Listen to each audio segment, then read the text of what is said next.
सभी को नमस्कार। आज के वीडियो में हम बात करेंगे वर्णमाला में जो व्यंजन होते हैं उनके बारे में और उनसे जो भी एग्जाम हो रहे हैं, चाहे छोटा एग्जाम हो और बड़े एग्जाम तक सभी में क्वेश्चन आते हैं। और आज की डेट में जो हिंदी माध्यम से एग्जाम दे रहे हैं, हिंदी को अपनाते हैं, उनके लिए हिंदी ग्रामर बहुत ज़रूरी है। एक चीज़ और मैं बताना चाहूँगा, जितना आप ध्यान दूसरे सब्जेक्टों पर देते हैं, अगर उसमें से कुछ समय निकाल कर आप हिंदी के जो ग्रामर पे दे लें, यानी कि हिंदी में जो आपके क्वेश्चन आते हैं वो हिंदी ग्रामर से आते हैं, तो आपके अच्छे नंबर हाँ मिल सकते हैं, जो आपका एक स्कोर अच्छा बढ़ा सकते हैं। तो आज के वीडियो में हम बात करेंगे देवनागरी की जो वर्णमाला में व्यंजन है उनके बारे में, क्योंकि यहाँ से कई बार क्वेश्चन आते हैं। तो सबसे पहले तो आपको व्यंजन की जानकारी होनी चाहिए। एक व्यंजन होते कितने हैं, तो दोस्तों मैं आपको बता दूं, वैसे तो व्यंजन होते हैं टोटल 41। स्वर्ग जैसे टोटल स्वर्ग और व्यंजन मिला के 52 होते हैं, जिसमें 11 आपके स्वर्ग होते हैं, उसके बाद 41 व्यंजन होते हैं। लेकिन 41 व्यंजन में भी जो है कई वर्ग हैं। जैसे मान लिया, सबसे पहले स्पर्श स्पर्श वर्ग, जिन जो 25 जैसे आज जिनके ऊपर हम बात करेंगे मेनली, ये होते हैं 25। और इसमें दो अलग से होते हैं, जैसे ढ डमरू वाला और ढ ढपली वाला भी मिला होता है, यानी कि दो 27 होते हैं।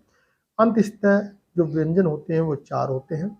ऊष्म व्यंजन भी 4 होते हैं, जिनको हम बोलने से ऊष्मा टाइप की निकलती है। आगत व्यंजन 2 होते हैं और संयुक्त व्यंजन 4 होते हैं। लेकिन आज के वीडियो में जैसे हम बताएं क्वेश्चन कैसे आता, तो आपको 2 या 4 ऑप्शन दे दी जाएंगे। उसमें से वो एक शब्द ऐसा होगा, किसी भी इस वर्ग में आता होगा, जैसे कंठ्य व्यंजन, तालव्य व्यंजन, मूर्धन्य व्यंजन, दंत्य व्यंजन या औष्ठ्य व्यंजन। तो दोस्तों ये जो है 25 व्यंजन है, 25 क्या, इसमें और भी हैं, 26, 27, 28, 29 हो जाते हैं। लेकिन क वर्ग जो है, जैसे मान लिया कंठ, यानी कि जो हमारा कंठ होता है, वहाँ पर जो जब आप कोई व्यंजन हम बोलते हैं आपस में, जब वह स्पर्श करता है तो उनको कंठ व्यंजन कहते हैं। या हमारा कंठ जो होता है, जिसे क, ख, ग, घ, अ।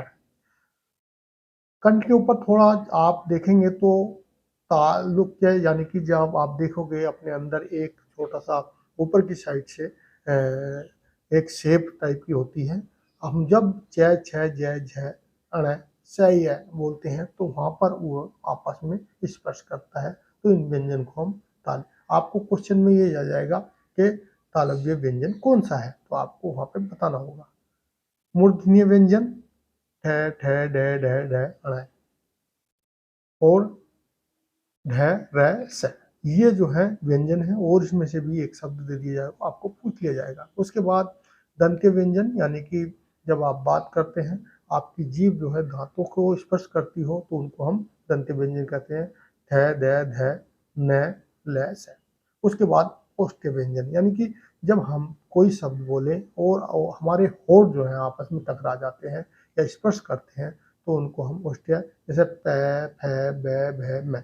बहुत सिंपल है, थोड़ा सा ध्यान देंगे तो आप आसानी से समझ जाएंगे। यानी कि जैसे कैवर शुरू से होता है, अगर हम अपने शरीर के, यानी कि अपने जो जहाँ से हम बोलना शुरू करते हैं कंठ से लेके होठ तक अगर देखें, तो ये नीचे से शुरू होता है, यानी कि कै वर्ग सबसे नीचे, उसके बाद च वर्ग, उसके बाद ठ वर्ग, उसके बाद पै वर्ग और उसके बाद थ वर्ग। तो ये यहाँ पर भी एक क्वेश्चन आता है। अब इसके बाद है प्रत्यन विधि के आधार पर वर्गीकरण। तो दोस्तों स्पर्श या स्पष्ट विधि के आधार पर यह कैसे है, कै वर्ग में बटे हुए हैं, च वर्ग में बटे हुए हैं, ठ वर्ग में बटे हुए हैं और ट वर्ग में और पै वर्ग में। ये जो है वर्ण स्पर्श व्यंजन कहलाते हैं। अब है स्पर्श संज्ञा व्यंजन, जैसे च, छ, ज, झ, अण। च वर्ग को स्पर्श संज्ञा व्यंजन भी कहते हैं। उसके अलावा है नासिक व्यंजन, उत उत्क्षिपत व्यंजन, लुटिंग व्यंजन, पाश्य व्यंजन, अंत स्थ व्यंजन, ऊष्म व्यंजन, संयुक्त व्यंजन, ये भी है।